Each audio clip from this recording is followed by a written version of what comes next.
Being a conjoined twin does not make you this person who's got a daily horrible life. Laurie and George Chappelle are known the world over from their appearances in film and television. Here are Laurie and Dory. Hey guys, welcome. They are conjoined twins, living a very, very happy life. But the twins weren't always media darlings. They were born Laurie and Dory in 1961 in Reading, Pennsylvania. They hated their rhyming names, so Dory changed hers to Reba in honor of her favorite country music star. She later settled on George. When the twins were in to see me, they told me that Reba had now taken on the name George. I try not to read too much into that because next week might be another name. The twins are craniopagus, which means joined at the head, one of the rarest types of conjoined twins. I'm the mom around here. I clean the house, I do the cooking. I always make George's breakfast, and then if I decide I want breakfast, I'll eat.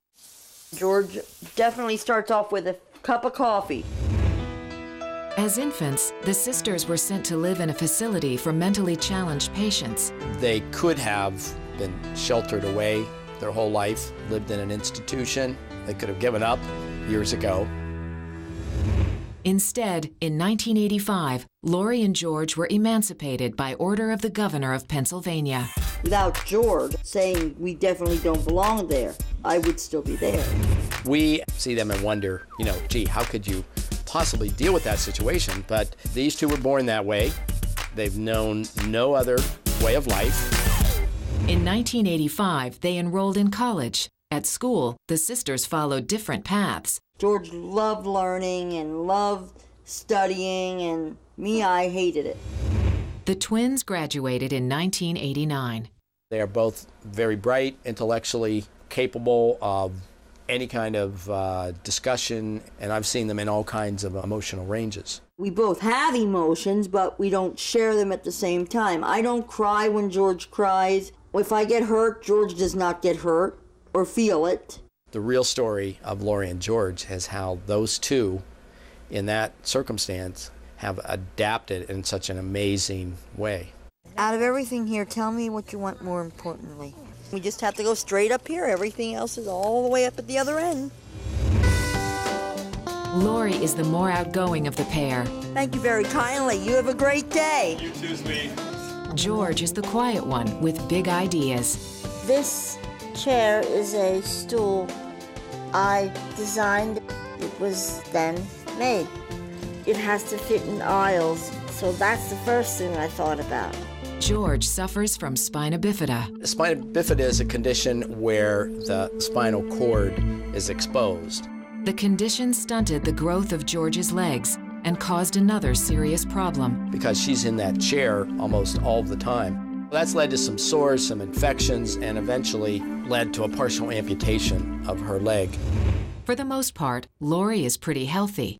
Laurie has lived actually a very medically quite normal life. Of course, what George experiences, Laurie experiences too. So she's been there whenever George has gone through her difficulties and hospitalizations. I'll get it for you, George. The sisters don't have 9-to-5 jobs. Instead, they focus mainly on their community work. We have a club. It's called the Sunshine Club. And we do things for people in the building. We'll have dinners and stuff like that.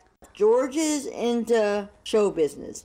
My movie career started with a movie that I did with Armand Assani called Tent. That was done back in the 90s.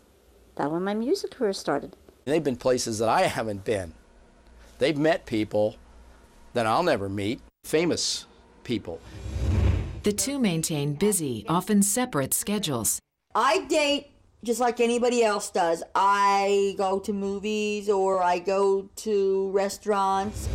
Leading separate lives is not a thing that we struggle to do. It comes natural for us. George is not like me, and I'm not like George. Yep, I live here too. George has things that George has to do, maybe computer work or phone work, which I can do other things while George is on the phone. We get dressed instead of the head down, we get it dressed up from the feet up. And as you can see, there is no special tops made at all. We don't order special clothing or special shoes or anything like that. We sleep in this bed right here. It's not made for us or anything like that. The twins have discussed the possibility of surgical separation. When we were born, it was not possible to separate us at all. This was a big question that went on for years and some debate, whether they shared much in the way of brain tissue, and if they had the same brain. We have each a full functioning brain that is completely ours. Nevertheless, doctors fear George might not survive the procedure. For the twins, the risks of separation outweigh the benefits. It would be a very technically difficult procedure. We'd have to have 100% guarantee that what we are now would be the same way we are when we were separated. The reality of one twin dying before the other always looms. I hope we never get there, but my guess is that that situation will present itself someday. Until that day, Lori and George continue to face life's challenges without flinching. Don't put anything on top of that back bag on the bottom, because it's got a tomato in it. Please and thank you would be nice. Thanks. I do not wake up every morning going, oh my goodness, I'm a conjoined twin. If I could educate anybody about anything, it would be about living their life to the fullest, loving what they do, and being appreciative for even living. They are the definition of an irrepressible human spirit. Good girl. If you want an example of what people under the most dire circumstances can do with their life, look at those two. I've seen other people struggling more than I have ever struggled. Next, she's called the littlest angel. You'll be stunned by this tiny girl's brave struggle. Put him on. Say cheese.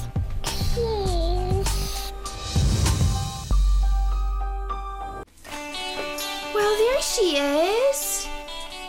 Good morning, sunshine. How is your sleep? Yay! Kennedy Jordan Bromley, nicknamed the Littlest Angel, has been making headlines since she was born. She raises people's spirits. She makes people smile. She just has this effect on people, and I've never seen anything like it in my life. Kennedy's mom, Brianne Jordan, knew something wasn't right during her pregnancy.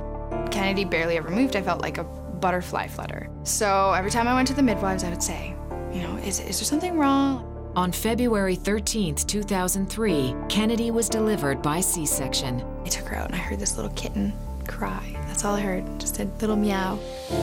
Brianne and Kennedy's father, Court, were granted permission to bring their 2-pound, 1-ounce daughter home, but the prognosis was not encouraging. That was really hard to just basically know that I was taking her home to die. They told us the best that we could hope is that someday she might smile at us. So that was really hard to hear. How do you wrap your head around every future dream or thought or picture you had in your head of what your life was going to be like, and then change everything about what you think? All of my plans for what my life was going to be are completely different.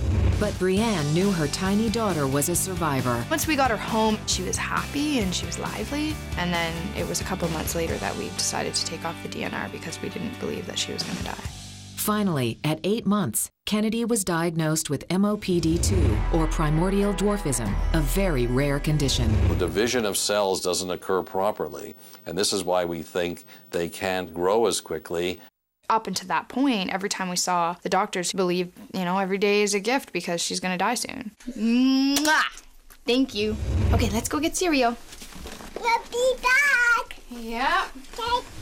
Primordial dwarfism is caused by a genetic defect. Because MOPD2 is so unusual, doctors can't diagnose the condition until after the baby is born. They're very small in utero, and they're very small at birth, and that's the typical sign of primordial dwarfism. For the most part, they are proportionate. They're like little dolls.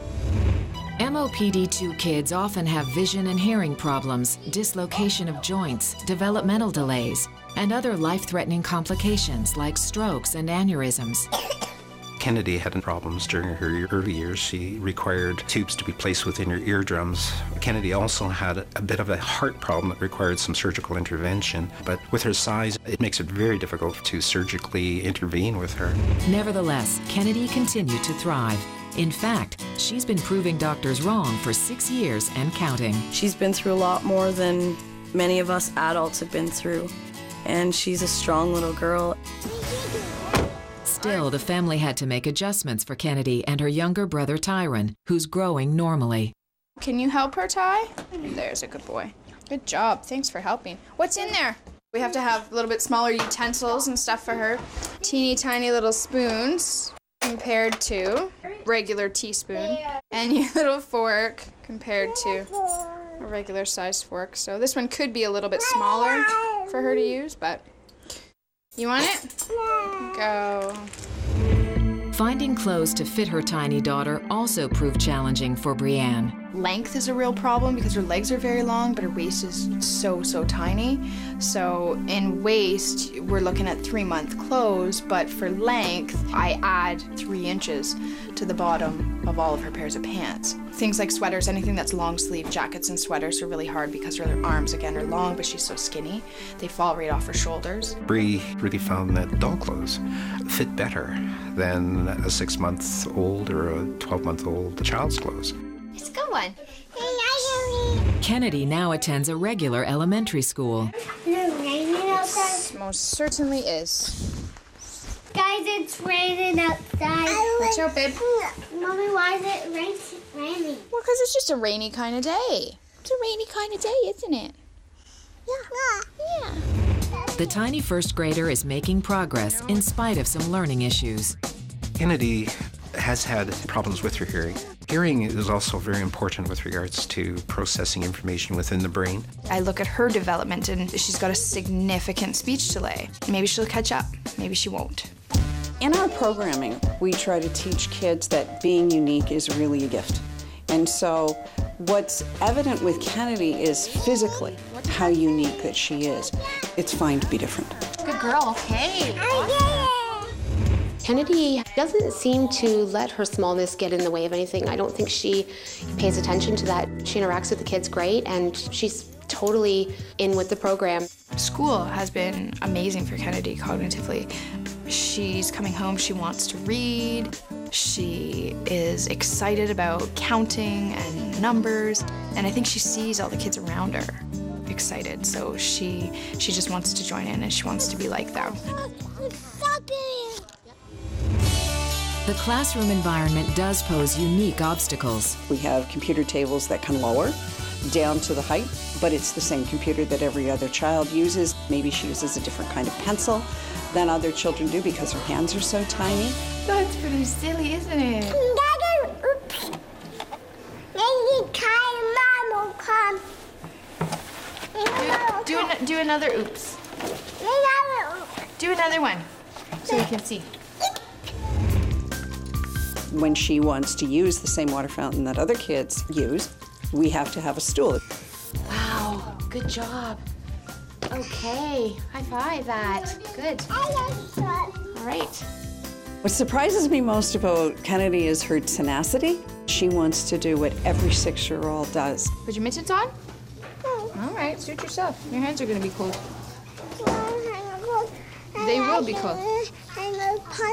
Oh, you're going to put your hands in your pocket, so you don't need mittens. Organizations like the Potentials Foundation and Little People of America also offer assistance for families living with MOPD2 and other forms of dwarfism. Potentials Foundation has been a great place for families of people with MOPD to come together.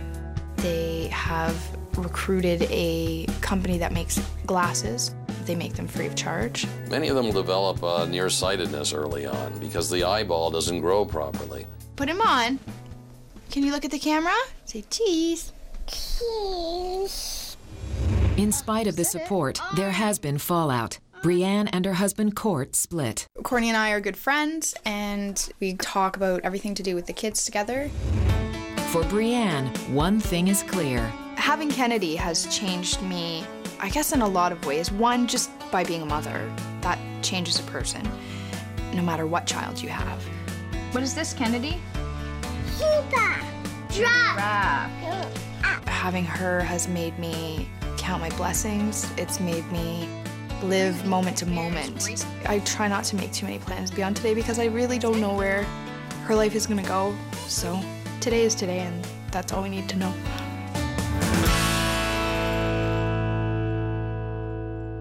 Actor Richard Kiel, celebrity makeup artist Kevin Aucoin, wrestler Andre the Giant. All three battled a debilitating condition called acromegaly. Acromegaly is an overgrowth of tissues in the body. It's usually caused by an excess amount of a growth hormone-like substance. The condition is not only rare, it is very difficult to diagnose. It probably occurs with an annual incidence of about 6, perhaps 8 patients per million population. Lifespan is definitely shortened. He's getting me. Robert Fierro was a normal Fresno teenager who dreamed of one day playing professional baseball. At the age of 15, his body began to change rapidly. I noticed that during my freshman year, I am getting a little bit taller. My friends are shorter than I am, and I noticed that lying down, my feet would be hanging over the edge of the bed. He's tall, but I never thought anything of it because Bob's family are all tall. He was a little clumsy, constantly going to the emergency room for falling off his bike, but he was also all boy too, so again, we never really thought about it. I went from a size 13 shoe size my freshman year in high school to a size 15 a year later. Robert's symptoms began to worsen. The headaches started right around my freshman year in college. They got to the point where I really knew something was wrong. Driving home from work one day, Robert experienced a terrifying loss of vision and was forced to pull off the road. I would look at the lines in the roads, and to a normal person, they would look straight. But to me, they were at a complete angle. And then that's when I realized there's something seriously wrong. And he goes, "Dad, I can't see." And he's in a panic stage. I'm like, just calm down. Robert's mom, Maria, immediately took her son to the ophthalmologist she works for, Dr. Victor Nirenberg. This is someone who I had always seen at work in perfect control, and I could see tears welling up in her eyes because she knew that it was serious. And at that point, she called me on the phone and said, I know what this is. It's a brain tumor, and I didn't know what to expect. They did the MRI and found a pretty significant tumor. And at that point, he was in a lot of pain. Just hearing that word tumor, sent my whole body into a worry state. I didn't really know what was going to happen on from then on. Robert went from the emergency room straight to surgery. The right thing to do is to proceed to surgery quickly before things can deteriorate any further. The tumor wasn't cancer, but doctors were finally able to diagnose Robert with acromegaly. I was upset. The one thing I love to do is play baseball. My thoughts were, what's my future going to be? What's this going to put on my daily life? Am I going to have more health complications? The surgeons managed to remove 98% of the growth. Robert also had radiation to make sure the tumor wouldn't grow back. The radiation that we have now is extraordinarily sophisticated. We can now kill anything in a small area inside the brain without damaging delicate structures around it. Robert's little brother Max did his best to help out during Robert's recovery. Obviously, he was worried about me, and since he couldn't come in, to see me, he figured he'd do some drawings for me. As far as future treatments, right now I'm on hormone therapy, and it's pretty much like a diabetic. It's something I can deal with. He now teaches kids to play baseball. That as long as we control Robert's disease, he's going to do fine. After this whole experience, I would say I appreciate life more. It's crazy how you take your family and your friends and everything around you for granted. And I hold my family and my friends closer more than ever. While Robert's acromegaly is under control, not every patient is so lucky. Las Vegas native Tanya Angus made headlines in 2009 when she appeared on national television. Once statuesque at 5'11" and 115 pounds, Tanya is now 6'6", 480 pounds, and still growing. They cannot control my growth with medicine. Tanya shared her heartbreaking story on the Today Show to shed light on a syndrome that can cause alarming changes. I'm still growing. Everything. My back, my head, my feet, my hands, my face. Doctors aren't sure how to treat Tanya, and her future is uncertain. If you treat the tumor properly, lifespan should be normal. That's the key. Diagnosing it, treating it. You have to monitor it and keep up with it. Next, you'll be amazed how this Colorado mom made medical history. I was the only person in the world that was even about to attempt this. Rose Siggins of Pueblo, Colorado is a wife and stay-at-home mom with 2 active kids. But this amazing woman is anything but average. Come on, you ready to make some mac and cheese? All right, let's find our pan, okay? Pick this pan. Get that pan out, okay? No, not that one. Good girl. You ready? I got wet. Rose was born with an incredibly rare condition called sacral agenesis. I had legs when I was born, but they were, not to be gross, but kind of mangled. Sacral agenesis is a failure of the sacrum, which is the lower part of the spine, to form. Mom. Yes? Where's my tie? Can't find it? Okay. Let me see if I can help you. When you actually talk to a doctor, you know, it's a type of a birth defect where they have to just kind of scratch their head and really think back to, okay, you know, what was it that I learned in medical school? Rose falls in the spectrum of the most severe form of sacral agenesis. None of her lumbar vertebrae have formed, and none of the sacrum. And because of that, she has no nerves to any of that part of her body, which would have helped her legs to develop. All right, looking for the tie. I put it up here somewhere. Ah, I think I found it. The black one? Tie. Early on, Rose's parents faced a tough decision. At the age of 2, they amputated my legs. I was taken to the Children's Hospital, and my parents watched this film about a man, sacral agenesis, and he had his legs amputated. And my mom watched him, how he would walk around on his hands. And she says there was something in his face, in his eyes. He looked happy. Was this social studies? Science. Science. That's good, Luke. I'm proud of you. To school. Okay. My friends would be running up and down the block, and I finally seen a little girl, and she was roller skating. So I told her, can I borrow your skate? I went ahead and just kind of sat on the toe part and just started pushing myself down the block. The neighbor saw that I needed a skateboard because we didn't have one. I used that skateboard all the time, and I found that would allow me to keep up with the kids. The skateboard also led to romance. Rose met her future husband, Dave Siggins, through work. They were both in the car business, but the skateboard sealed the deal. When I first seen Rose come in, my only surprise was just seeing her on her skateboard, you know, out of everything else that she could be on, wheelchairs. Here she is coming on a skateboard, you know, that I thought was the coolest thing. We first started out friends, you know, it just kind of grew from there. The couple got engaged in 1999. My mom was the only one at the time who had asked anything about it. How do you get over her difference? And I was like, what difference? Everybody's different in some way. You know, we have short people, tall people, and I think if people just learn that that's what people are like. Stop discriminating, stop hating, just because people are different. No, you don't need those whoppers. Hey, you got a car? Wow. At first, it was very hard for me to get used to everyone staring. You got that macho attitude, what you're looking at. Rose just kind of said, you know, if you're going to do that, you might as well quit your job because you're going to have this never-ending job of walking around telling everybody, hey, what you're looking at. You know, you realize everybody's curious, so they're all going to look. Thank you very much. Have a great day. Thank you. Months before the wedding, Rose found out that she was pregnant with her son, Luke. The reaction when I found out Rose was pregnant was definitely a surprise, and then the doctors were more concerned about that than we were. First one that I saw wasn't very supportive of the whole pregnancy. I think it's because he probably Googled it and realized that I was the only person in the world that was even about to attempt this. Rose's reproductive organs were intact, but doctors were concerned about her ability to carry a baby to term. In Rose's case, since she doesn't have a spine and her pelvis is very small and sort of rudimentary, and when she sits on it, it collapses up. So all of her organs get pushed upward. And as the baby develops, instead of developing out in front, it will develop sort of in all directions. I had so many doctors that were worried about so many different things. I stopped worrying. Why should I sit there and worry about things I don't even understand? Luke Siggins was delivered by C-section on January 6, 1999. We had Luke. I had no problem. It was great. It was a miracle.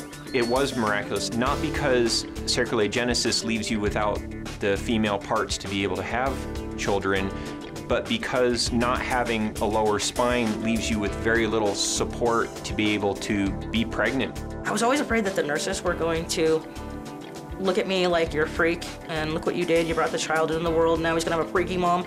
And this woman, I'll never forget, she said, you're Luke's mom.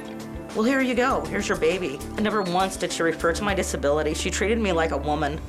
Rose gave up her job at an auto shop to become a full-time mom, but her second pregnancy almost cost her her life. Lots of things went wrong with that pregnancy. I started having unexplained bleeding. We had a few emergency visits, and I remember making all kinds of promises to God and, please, please let my baby make it. Take me, just don't hurt the kid. Daughter Shelby arrived early at 35 weeks. In the process of, removing the kid, the doctor finally realizes, oh, you got a problem with your gallbladder. And remember those chest pains you were having?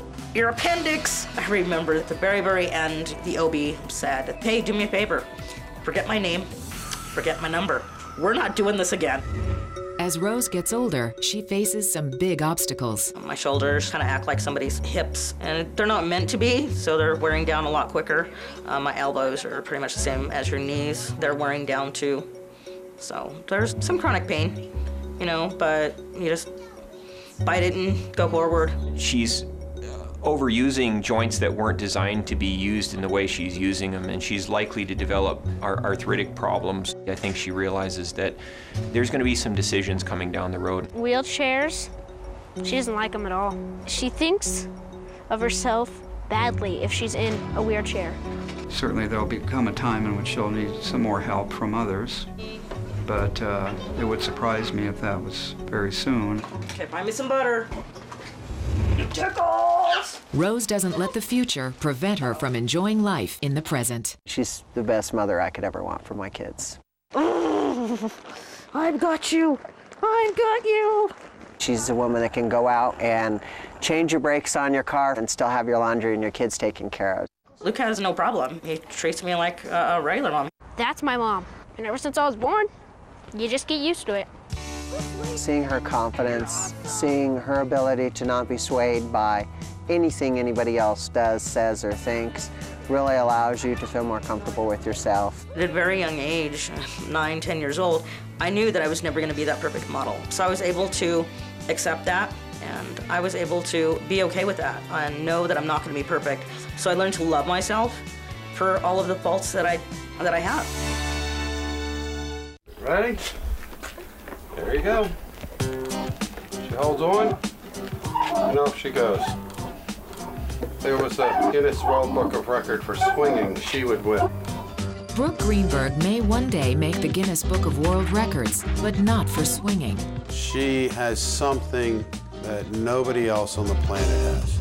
Incredibly, on January 8, 2010, Brooke Greenberg turned 17. Nobody knows what's going on with Brooke. She has something in her chromosomal makeup that inhibits her to age. In reality, she could live forever. Brooke is the third of Melanie and Howard Greenberg's 4 daughters. Come on, let's walk over here. Show everybody how you walk. Okay. Good job. Even before Brooke was born, Melanie knew something was different with this pregnancy. The doctor would say, I'm not sure about the growth. By the time I got to the 8th month, they started doing tests and decided they wanted to do a C-section. Brooke was delivered a month early and spent 30 days in the neonatal intensive care unit. She was born with anterior hip dislocation, which means her hips were on backwards. It's extremely rare. The orthopedist said we will fix it and life will go on. But there were more problems. She started getting pneumonia, and she was susceptible to catching anything, not like the other children. First year and a half, There you go, Bill. we noticed she was not developing in her growth or her height. We tried everything we could to put weight on her. We gave her some growth hormones, and that didn't work. She was in the hospital all the time. From 1 to 5, she was in the hospital maybe 60% of her life. She has escaped death 4 or 5 times. Every obstacle she overcame. All right, Brookie. Why don't we go inside, watch a little TV. The Ravens are on. It's our favorite football team, it's the Ravens. As the years went on, Brooke seemed to be frozen in time. She doesn't age. The best guess is that she has a genetic problem. The hypothesis we're working under is that she has a spontaneous mutation of the genes that control the developmental program. Dr. Richard Walker, a specialist in aging disorders, has been studying Brooke Greenberg for years. Parts of her are developing at different rates. She appears to have the dental age of about 6 or 7-year-old. Her cellular age seems to be much older than her total body age. To give you some idea of how little she's changed, she was 5 years old here, 8, 11, and 15. Now in her 17th year, she doesn't appear to be much different. Hey, Princess. Now your shirt's all messed up. I wouldn't explain it to a new friend. I would have to get to know them before to explain what's with Brooke. I mean, I grew up with it, so it's just normal to me. Usually when we're out and about with Brooke, people don't really know, and the first thing they say is, oh, how old's that little baby? And I never tell them her age because you get amazing looks. Or we have to go into the whole story. The whole story, and it's that. just it's not worth it. So whenever Brooke was 12 years old, and I would say 12 months old, it's just too hard for people to understand. It's just not fair for us to sit there in front of Brooke and explain like she's a science project. Gotcha! When she goes to school and they do testing on her, she could be 12 to 18 months in physical motor skills, 9 to 12 months in cognitiveness. It depends on what the test is about. We have here an MRI of Brooke's brain compared to just a generally normal brain. One estimates the age of this brain at less than a year. I think that she is a lot smarter than everybody thinks, but in her own way. She understands. She might not be able to verbalize back, but there's some understanding with Brooke. Brooke has a full-time nurse and goes to a school for children with special needs. But in many ways, she's just like any other kid. Brookie loves music. She loves when the radio's playing loud. She loves someone to dance with her. She likes being independent. She's no different than the other girls in the house where they want to be by themselves. Every now and then the bus driver lets her drive the bus home. She's just a really happy-go-lucky child. We watched Kardashians yesterday, and she was just tearing up laughing when they got to where they were having the wedding dancing. She really loved that. You know, everybody says you would always like to have your baby forever. We look at it differently. I mean, in our hearts, we would always like to see Brooke grow up, see her go to a soccer game or drive a car or do whatever. But we're blessed. One of our doctors told us just think in the moment and give her the best you can for that day, and basically that's what we do. Science is looking to Brooke Greenberg, hoping her condition might hold the key to the riddle of aging. We've been told that Brooke is 1 in 6.5 billion. She is that rare. Brooke may bring us the secret to aging by virtue of giving us the genes that actually are responsible for it. She's a lovely girl. Right, Brookie? Brookie, you're more fun. She will laugh. Not today, not now, later maybe. I couldn't imagine our life without Brooke. Up next, you won't believe what transformed this Indonesian man into a human tree. He couldn't comb his hair, and he couldn't fit his hand through a shirt sleeve.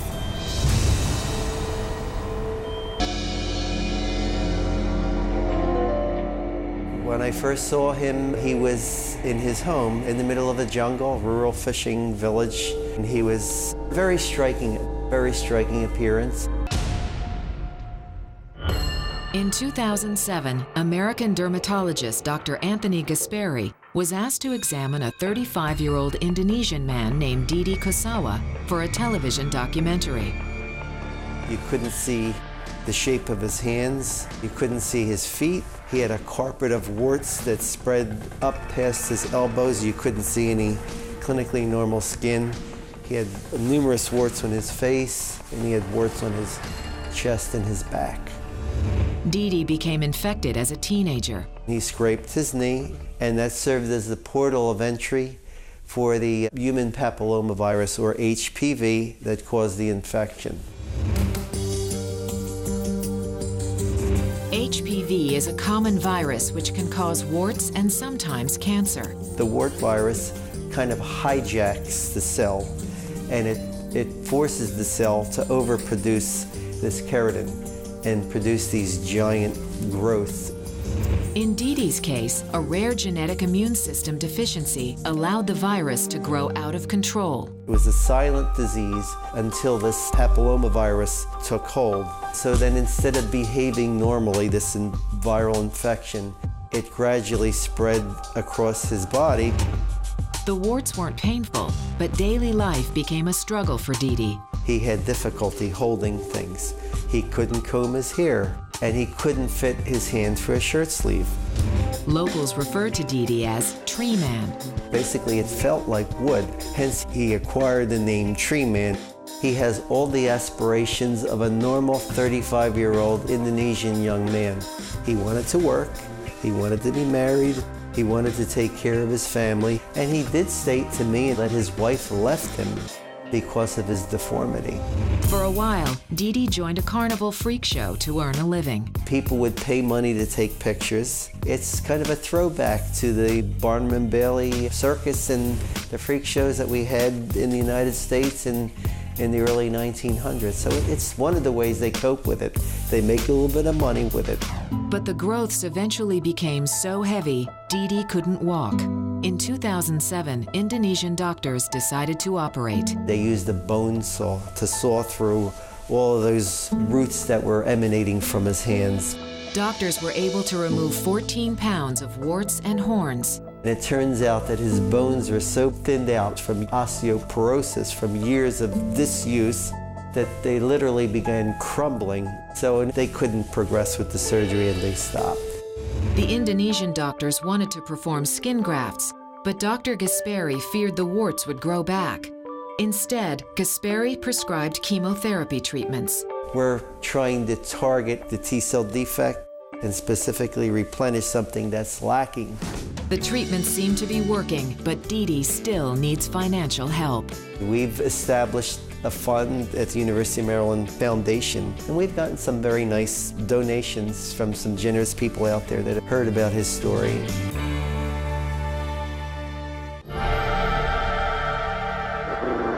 Hollywood's obsession with werewolves has been going strong for more than 50 years, from classic horror films to contemporary hits like the second Twilight movie, New Moon.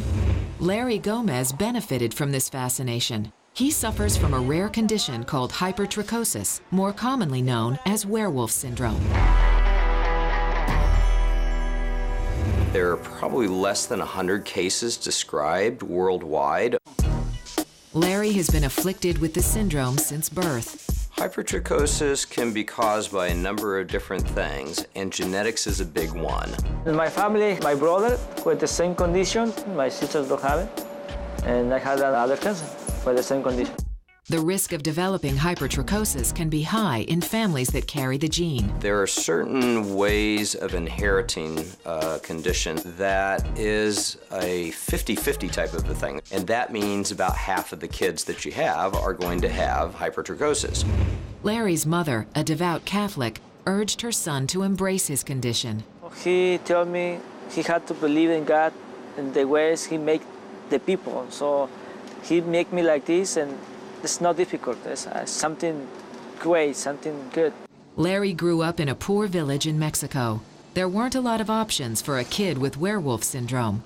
I started working the circus because in a little town, we don't have nothing to eat. That's the truth. So we had to make money one way or the other way. Larry stayed with the circus for about 14 years. He eventually moved to the United States, where he hooked up with talent agent Chuck Harris.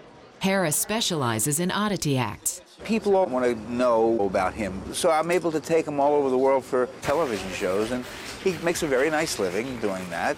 Wow! So has he ever thought about removing his hair? ¿Alguna vez te quisiste sacar el pelo? No, por mí. Not on my own, no, I never. No. The hair around the eyes, it bothers you, but you don't want it trimmed, huh? No, that's not a problem. There are a number of treatments that we use to remove hair, things like waxing, depilatories, plucking, electrolysis, and lasers. He actually feels blessed he looks like this, which is amazing. I cut my hair on the head once in a month, but I never touched my face because it's never got long. Stay like that. In Larry Gomez's case, the hair on the face only grows to a certain length because of the length of the growing phase. This stays, it doesn't get any longer, apparently. So basically your scalp hair grows, but the facial stays this way. So, you know, it doesn't require any shaving or maintenance. That's a good feature because it's not in your lips. So you got enough space right here. Yeah. Larry's condition hasn't stopped him from finding happiness. I was married, I have a son, he's beautiful, almost like me, almost. He don't have hypertrichosis, it's totally normal. Looks good. Yeah, thank you. Yeah, very good. Looks better than me. Now divorced, Larry is ready to get back in the dating game.